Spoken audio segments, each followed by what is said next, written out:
Movie की शुरुआत में हम बबलू नाम के काफी अमीर आदमी को देखते हैं जिसकी नई शादी हुई है, पर वो अपनी पत्नी लेपाक्षी से बोलता है उसकी शादी उसकी मर्जी के खिलाफ हुई है और वो पहले किसी और से प्यार भी करता था, पर अब तक वो उसे भुला नहीं पाया है, इसलिए अब वो उससे प्यार नहीं कर सकता, बस ये शादी नाम की है। बबलू उसे हवेली की मर्यादा का सम्मान करने को बोलता है। फिर इसी तरह 3 साल गुजर जाते हैं। अब दिखाया जाता है बबलू के पास काम करने वाला एक आदमी जो इन 3 सालों में लेपाक्षी से प्यार करने लगा था। आज लेपाक्षी का बर्थडे होता है तो वो उसे एक नाइटी गिफ्ट करके अभी पहन कर दिखाने को बोलता है, पर इसी बीच बबलू अपने भाई गोपाल के साथ यहाँ आ जाता है और उस मजनू को अपनी इज्जत से खेलता देख एक सुनसान जगह पर ले जाकर उसे खोलते तेल में जला देता है। इसके बाद बबलू के ड्राइवर मिश्रा को दिखाया जाता है जो मिठाइयाँ बांट रहा था। बबलू उसे इस खुशी के बारे में पूछता है तो मिश्रा बताता है लंदन में उसके बेटे की जॉब लगी है, साल के 15 लाख मिलेंगे। ये सुनकर बबलू एक बार उसे अपने बेटे से मिलवाने को बोलता है तो अगले दिन ही मिश्रा अपने बेटे राज को हवेली पे ले आता है। राज बबलू को रोलेक्स की घड़ी गिफ्ट करता है। फिर बातों ही बातों में राज को यहाँ पर पता चलता है कि कुछ साल पहले बबलू ने मिश्रा की टांग तोड़ी थी क्योंकि उसने उसकी गाड़ी को डैमेज कर दिया था।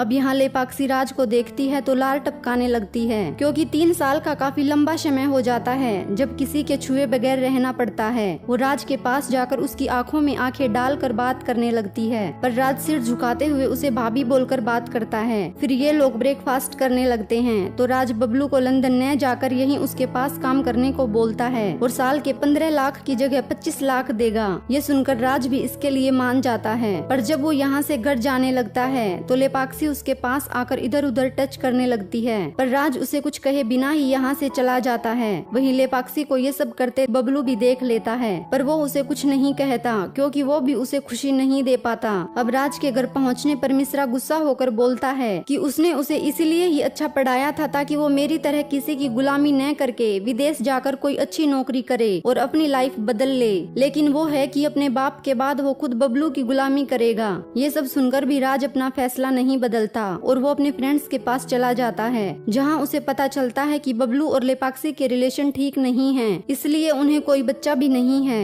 ये सुनकर अब राज के मन में भी उथल पुथल होने लगती है। उसकी आंखों में भी लेपाक्षी के प्रति प्यार और लालसा दिखाई देने लगती है। फिर वो अगले दिन हवेली में जाकर बबलू को पैसे इन्वेस्ट करने के नए नए तरीके बताता है। वो उसे न्यूयॉर्क के स्टॉक मार्केट में पैसा लगाने को बोलता है ताकि अच्छा रिटर्न मिल सके। कुछ देर सोचने के बाद बबलू भी इसके लिए मान जाता है। फिर हम देखते हैं जब लेपाक्षी पानी पी रही होती है तो उसके जाने के बाद राज उसके झूठे गिलास में ही पानी पीने लगता है, पर लेपाक्षी उसे ये सब करते देख लेती है तो पास आकर पूछने लगती है वो ऊपर से झूठा दिखावा क्यों करता है, वो यहाँ क्यों रुका हुआ है, पर अब भी राज उसकी बातों का कुछ जवाब नहीं देता है। फिर एक रात बबलू बाहर गया हुआ था तो वो राज को कॉल करके बोलता है वो हवेली और लेपाक्षी का ख्याल रखे। इतना सुनते ही राज काफी खुश होता है और तभी लेपाक्षी के पास जाकर लिपटने लगता है। इसके बाद तो ये मौका मिलते ही एक दूसरे के साथ प्यार करने लगते हैं। एक दिन जब ये साथ होते हैं तो लेपाक्षी बताती है वो उससे प्यार करती है, क्या वो भी उससे प्यार करता है, तो राज भी हाँ कहता है। तो लेपाक्षी उसे यहाँ से कहीं दूर जाकर साथ में लाइफ गुजारने को बोलती है तो राज भी इसके लिए मान जाता है।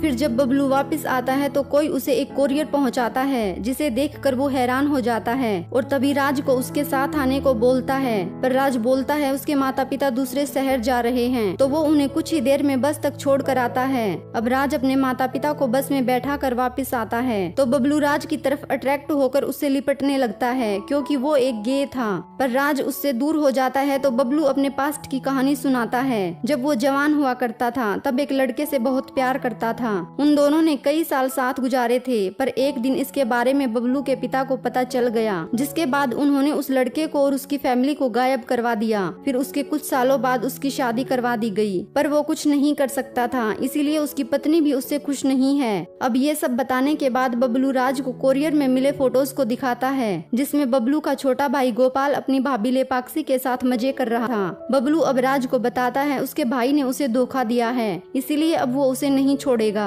वो राज को भी बोलता है लेपाक्षी को मारने के लिए ताकि उसके बाद ये दोनों साथ रहकर मजे कर सके। इसके बाद बबलू गोपाल को पकड़कर पीटने लगता है तो वहीं लेपाक्षी सारे गहने और कपड़ों के साथ रेलवे स्टेशन पर जा पहुंचती है। दूसरी तरफ राज भी अपना सामान लेकर बस में बैठ जाता है, पर तभी वो बबलू को एक वीडियो क्लिप भेजता है जिसमें वो लेपाक्षी के साथ मजे कर रहा था। दरअसल राज ने जानबूझकर गोपाल को फंसाया था। फोटोशॉप से उन फोटोज पर अपनी जगह गोपाल का चेहरा लगाकर, ताकि बबलू का ध्यान गोपाल की ओर चला जाए और वो अपना काम करके निकल जाए।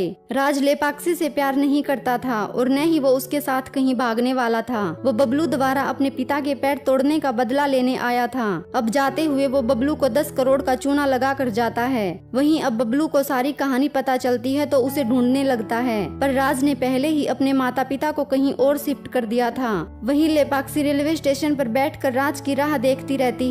राज तो नहीं आता, पर बबलू वहां पहुंच जाता है और जैसे ही लेपाक्षी को मारने की कोशिश करता है तो लेपाक्षी बताती है वो माँ बनने वाली है। ये सुनकर बबलू रुक जाता है, क्योंकि इस बच्चे के जरिए उसके खानदान का दाग मिटने वाला था। जो खुशी उसने लेपाक्षी को नहीं दी, वो खुशी राज ने उसे दे दी, जिससे उसकी भी छवि बनी रही। बस इसी पॉइंट पर यह मूवी एंड हो जाती है।